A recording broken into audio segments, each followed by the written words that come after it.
তো আমরা এখানে এটা কোথায় পাচ্ছি খেয়াল করো, এখানে 60 হচ্ছে এই জায়গায়, এবং 60 থেকে 64 একটা 60 এবং এই 64 দুইটা এবং এই আরও একটা, এই মোট তিনটা, আমাদের 60 থেকে 64 এখানে তিনটা হবে। এবং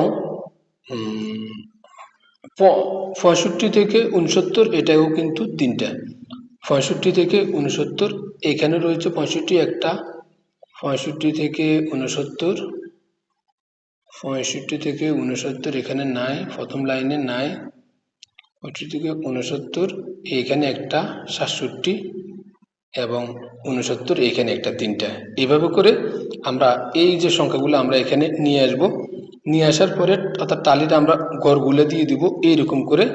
এবং দেওয়ার সময় আমাদেরকে লক্ষ্য রাখতে হবে যখনই 5টা হবে তখন এইভাবে প্রত্যেকের নিচে এই জায়গার মতো করে আমরা করে দেব। এরপরে গণসংখ্যা আমরা কিন্তু এখান থেকে, যেমন এখানে একটা দাগ, এখানে এক গণসংখ্যা, এখানে দুইটা দাগ, এখানে দুই গণসংখ্যা, এখানে তিনটা দাগ, এখানে তিন গণসংখ্যা, এখানে চারটা দাগ, এখানে চার গণসংখ্যা, এখানে পাঁচটা দাগ, এখানে পাঁচ গণসংখ্যা। এরপরে আমরা এখানে দাব বিচ্যুতির একটা গড় করব, যেটা সূত্র হচ্ছে ইউআই সমান xi minus a divided by H.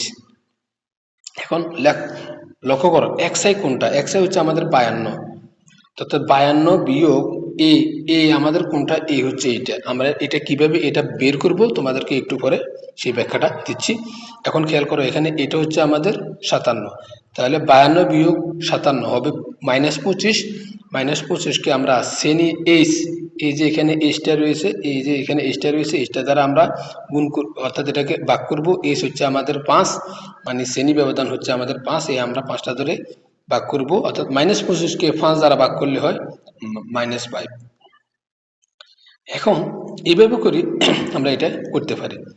এবং প্রত্যেকটা কাজে আমরা মনে করো 57, এরপর হচ্ছে -77, তাহলে এটা থেকে বিয়োগ করলে হয় -20, এবং এটাকে 5 দ্বারা ভাগ করলে হয় -4।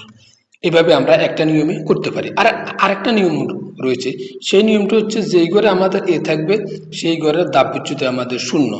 এটা হচ্ছে খুব সহজ পদ্ধতি। এবং এর উপরের দিকে যে ঘরগুলো রয়েছে, এই নিচের দিক থেকে উপরের দিকে, এগুলা -1, এগুলা -1, -2, -3, -4, -5 নিচের দিক থেকে উপরের দিকে উঠবে।